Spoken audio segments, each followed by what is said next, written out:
Today, how low will the New Zealand GDP go?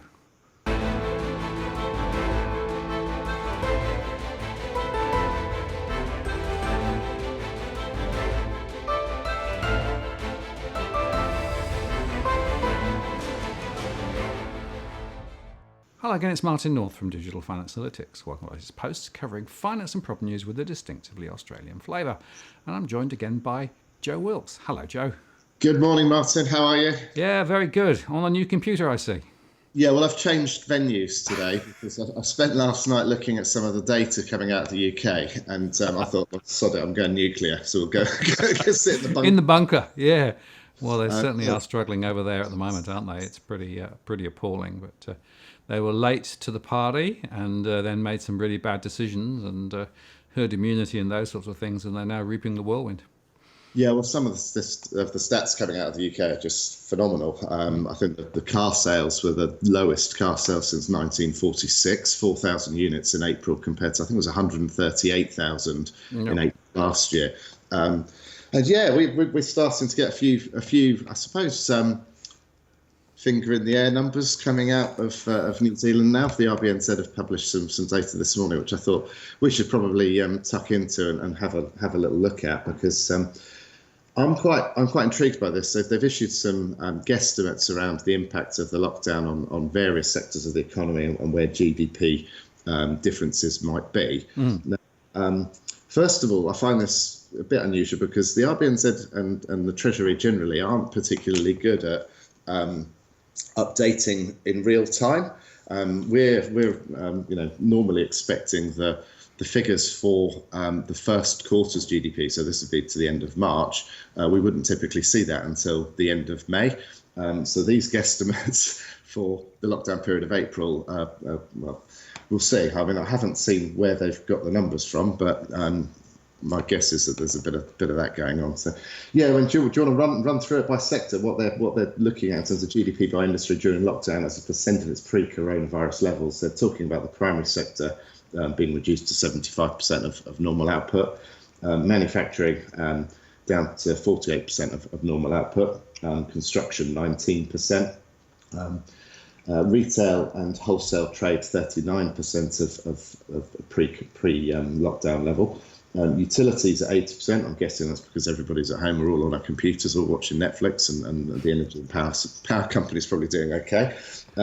Accommodation, food services down to 11% of what their pre-lockdown levels were. Other services, and I'm not sure entirely what would be bundled into this, but 68%. And good old government still ticking away at 90% of GDP. So they're obviously an incredibly efficient bunch, and obviously government spending is always wonderful addition to GDP growth. So I don't know how they've collated these numbers, but I'd be surprised if things like auto sales, and you look at the UK's numbers where you're looking at numbers that are 95% lower than they were in April last year. I'm guessing that we'll have had a similar hammering in those markets. And if you look at the forecourts, I had a little drive around where I am yesterday, so I'm allowed to drive around now, but not too far. I'm not allowed to switch regions. But I had a little drive around the other day, and just looking at the forecourts, they're all full.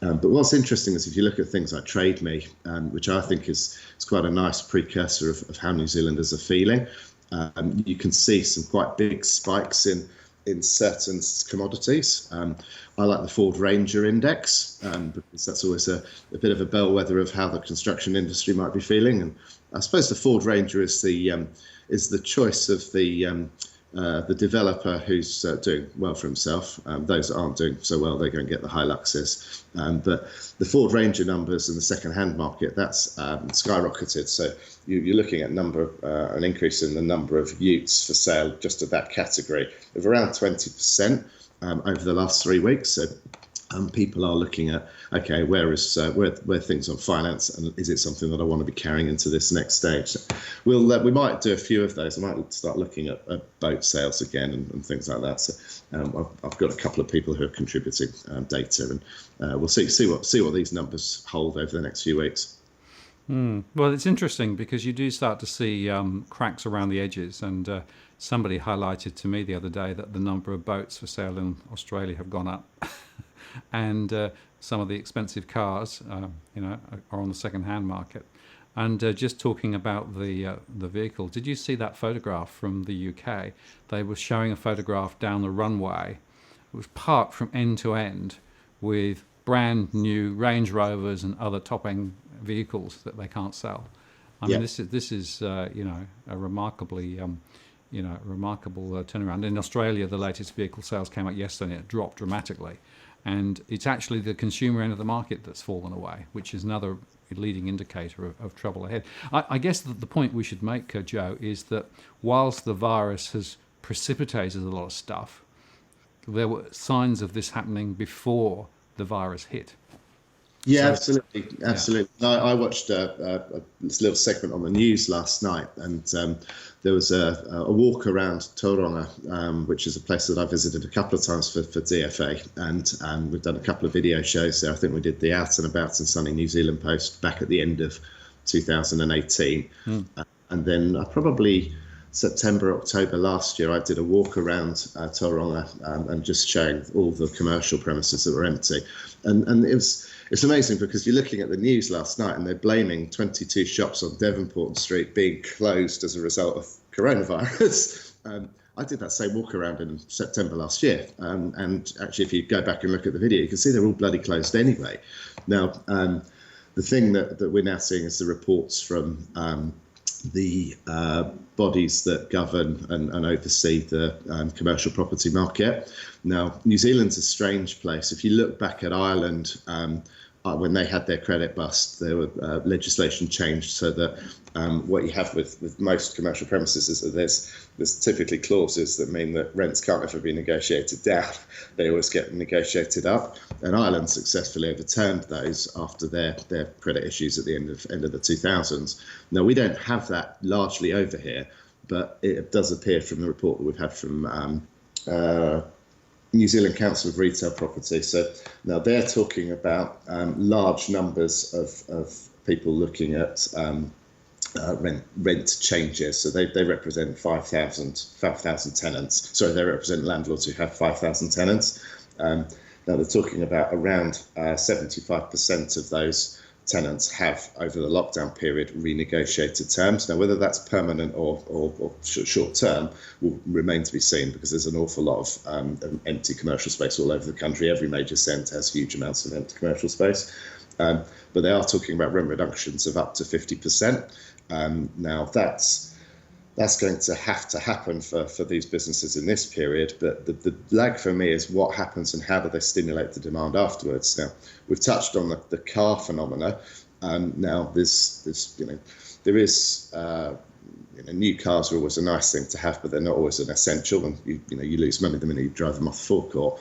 But to keep those businesses going, are we going to see a return to things like the scrappage schemes that we had in the UK? Is that something that a government will consider? Take the old second-hand stuff out of the market so that it's just not an option, and to encourage people to go and buy a new one with a government-backed price on their old banger, to go and take the credit out to buy the new vehicles, to get them, to get the surplus stock off the forecourts, away from the ports, and in the UK away from the runways. So we're going to see some really interesting things, and I'm not sure how this plays out. No, well, you can see all of the stresses and strains in the retail sector before the virus hit. So I did several shows when I walked around different areas and just showed again closed shops, and we've had more and more retailers fall over. The other thing, of course, in Australia, there's been some intervention in the rental markets to try and stop people from being foreclosed within the sort of the 6-month window of the virus. But some of the big companies have just saying we're not going to pay rents anymore. So, because they've got enough muscle to do it. Some of the small guys are struggling because they're still being asked to pay rent, despite the fact they've got no footfall through their properties, through their shops, as it were. I actually think this could be a significant turning point in the whole retail story going forward, because you begin to wonder, to what extent retail is going to come back. And in fact, there was a report today saying that the CBD shopping areas around the country probably will never be the same again because of what's happened. So, I mean, these are big changes. But again, I go back to my point. A lot of this was happening before the virus actually hit, and it's just sort of brought it all to the surface. Yeah. And Well, we had a few businesses here fall over almost the minute that we went into lockdown. So Burger King nationwide went, I'm going to say, tits up very, very quickly. So no cash flow. I'm presuming that they would have been able to offer their employees, the guarantees of reduced income because it all had reduced hours. But that business didn't last 2 minutes. Now they'll be palming off the debt on whoever the financing bank was, and maybe it'll reopen in a new entity when we go to level 2, which hopefully, by the looks of it, will be by next Wednesday. Now, if you look at, I guess, the way that this manifested itself in the UK after the credit crisis, so back at the end of the 2000s, what happened was that a lot of the retail premises that were typically not in the centre of high streets, they're often the ones on the peripheral ends of the high street towns, but where buildings were older, where they were I suppose brick built, they were quite solid foundations, and many of them actually had the opportunity to go and redevelop back into residential property. So there's a massive change of class classification, and you could redevelop commercial premises and retail premises quite easily. Now, I look at New Zealand and I look at Australia, and actually these buildings generally they're not conducive to turning into residential, or not easily, unless you actually knock them down and start again. Whereas in the UK there were hundreds and hundreds of buildings that you could very quickly turn into a residential block of apartments, and actually turn something that was never going to find a commercial tenant again into something that could provide housing. So how we deal with that in places like Tauranga and that ghost town post that I did last year, you can see that largely single story buildings, and the lack of parking, the lack of amenity around them means that they're actually very, very difficult to go and convert into anything else. So, yeah, how we manage that, that's going to be an interesting dilemma for policymakers.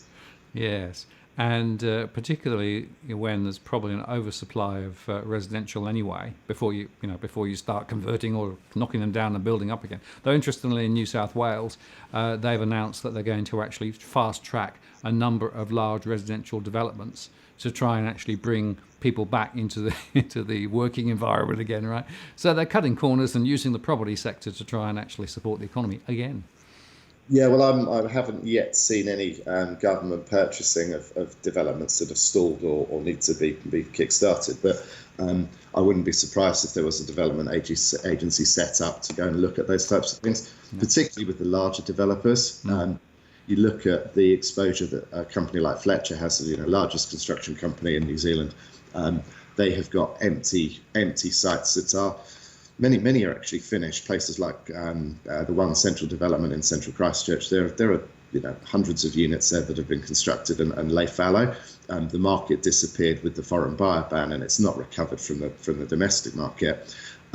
Same applies in Auckland with many of the high-rise developments there. So we've actually started to track again some of the numbers, and a friend of mine, Nigel, he was kindly putting this data together for a little while, just looking at some of the major regional centres and what's happening in terms of the number of properties available for rent and for sale. Now, largely this information, and we've been tracking it since July last year. I think we've shown it once, possibly in a previous post, maybe twice, but it wasn't showing major discrepancies. But we're starting to see some like really interesting stuff coming up. So just run through a few of the charts. Nigel's actually sent it to me, and it's a funny bug because he's actually titled it New Venezuela Charts rather than New Zealand. If you look at the Auckland CBD, the residential market, and he's tracking both the total volume of properties available for sale and the total properties available for rent. First chart that comes up there, we stopped doing anything during lockdowns. We just figured, well, things will stay the same. You won't see new houses coming on. You probably won't see new rentals coming on either. So we just left a bit of a gap just to save Nigel some time. But there's been an enormous spike in the rental stock, particularly in Auckland Central. So the CBD residential development market, the numbers were hovering at around 800 properties available for rent, and it's spiked up to 1,200. So you've seen a 50% increase in the available stock in just a week after movement from level 4 to level 3. Now, I've been a bit surprised at the advice that real estate agents have been giving clients during the lockdown period, because for the first 4 weeks, you couldn't, or 4.5 weeks, you couldn't show a house. So you're actually doing your client a disservice by continuing to advertise it. It just sits there, it gets stale. Buyers look at it and think, oh, well, it's been kicking around and it's not a new listing. Now, it's great for the agent because they get their little face on Trade Me or realestate.co.nz, and therefore their profile is continued to be maintained. But it's actually not very good for the client. So it's a bit surprised that as many sellers didn't say, look, can you just take my house off the market during the lockdown and relaunch it afterwards? Because many of the major portals have offered that opportunity for sellers to do exactly that without incurring further costs. But yeah, no, that Auckland CBD residential market, that I think is probably that switch of the Airbnbs, which are very popular as people come into Auckland, one of the two major airports that people arrive on holiday, and then they go and take an Airbnb for a few days as they get over jet lag and get ready to go on their tours. That's something that we'll watch with bated breath as more agents this week are actually out, able to take photographs of houses and actually get them listed. Dunedin, which has been one of the, I suppose, fairy tale markets of the last 12 months. That's where we've seen credit growth and a tight market on listings, tight market on rentals, and generally rental prices have been going up, property prices are going up as fast as they have been anywhere else in the country. You're seeing a sort of a tandem move up in both the availability of stock for rent and for purchase. So keep an eye on that. That's I always worry about the last areas of a boom, because they're often the ones that get hammered the most and take the longest to recover in a downturn. And I don't think anyone's disputing that we're going to see a fairly significant downturn in activity and prices.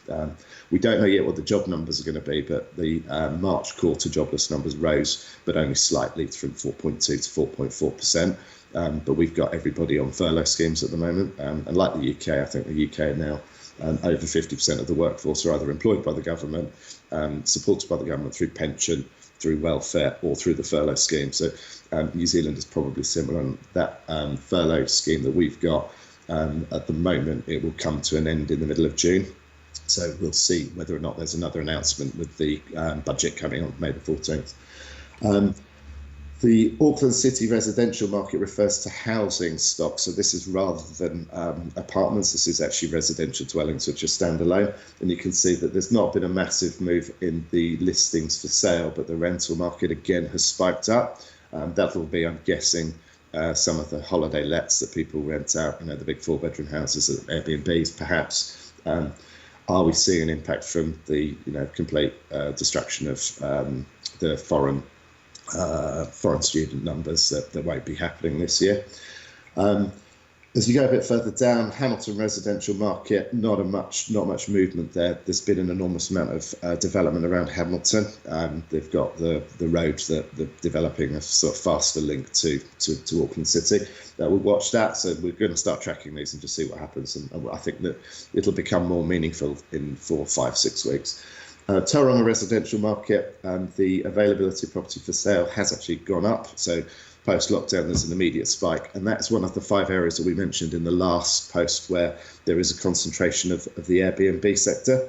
The residential properties available for rent, just a small uptick. Wellington region.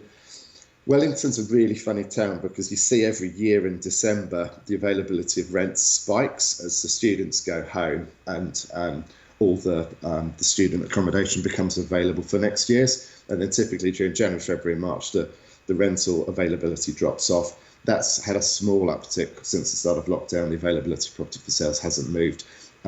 Wellington's economy is probably more insulated from that 90% of government GDP that we talked about earlier on in the post. So will there be the same pressure in that market? Not sure. So we'll keep an eye on these things and just see what the numbers tell us.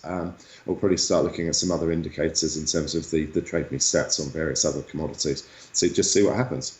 Very interesting, Joe. And the Airbnb thing is really one of the most fascinating elements. So I survey households here in Australia, and one of the questions that I've been asking for the last couple of months is intention to sell. So are there people looking to essentially move property on? And about 8% of property investors in Australia are saying they're really seriously considering getting out, right? But half of those are actually ex-Airbnb. So 4% of property investors that essentially had Airbnb. Suddenly, that no longer works, right? Yeah. And so this Airbnb phenomenon, I think, is quite fascinating. It's also created a huge hike in terms of number of listings here in Australia too. So I think that the truth is that nobody understood how much of the property market was supported by those short-term lets. Yeah, and I'm guessing that will be the same probably in many major cities around the world, places like Barcelona, Madrid, Venice, London. A lot of areas where people have gone into that market. They're now competing with massive discounts in the hotel market, and probably we'll see what the leverage levels are. I did read, I can't remember what it was. I think it was on Wolf Street, a discussion around Airbnb actually providing some assistance for some of their landlords in American cities. I think San Francisco was mentioned, where they're actually providing sort of not a rent guarantee, but they're providing a support system, and where that's been funded, don't know. There's all sorts of crazy funding going on at the minute. Well, it'd be interesting to see at what point that is opened back up again. But even when it's opened up, your other point's really important. The international traveller, which actually was a large element within this whole scheme of things, is gone. And there's very little likelihood of true international travel opening up. There might be an opening up between Australia and New Zealand down the track a little bit, but that's only a microcosm, right? So it's going to actually continue to put long-term pressure on the income from Airbnb rentals. And interestingly, in Australia, I'm not sure whether it's the same in New Zealand, the rentals are also dropping across the board, simply because there's now massive supply and less people actually, to take the supply that's there. So people are actually having to cut their rents just to get somebody to come in. Yeah, well, we'll see what happens. I think that there are a lot of businesses now that are realising that, the flight that you and I might have made to go and catch up with each other for a meeting, we can do on Skype. You and I have been doing this for a couple of years already anyway. But ahead of the curve, Joe, ahead of the curve. Miles ahead of the curve. Just sit down in our nuclear bunkers and just see what happens. But no, I think that the discretionary spend, if it's absolutely necessary, it'll happen. But I think there's a lot of businesses will be looking at, okay, do I want to add that to the expenses column on the balance sheet? No, I don't. Can I control that meeting with a Zoom session? So we'll see how businesses develop, how they adapt to this. But inevitably, the bricks and mortar side of retail and residential property and Airbnbs is going to be massively affected. Absolutely. Well, Joe, I appreciate your time today. That's been a really interesting update, and we'll check back in again in the next few days. I think we're going to have to talk quite regularly now because there's so many things changing quite quickly. And I noticed I ran my live stream yesterday, and there were a number of people saying, "Hey, let's get more on New Zealand, please, more on New Zealand." So we'll try and keep that end of the bargain going. Sounds good, mate. Sounds good. Look after yourself. Take care. Okay. See you soon. Thanks, Joe. Take care.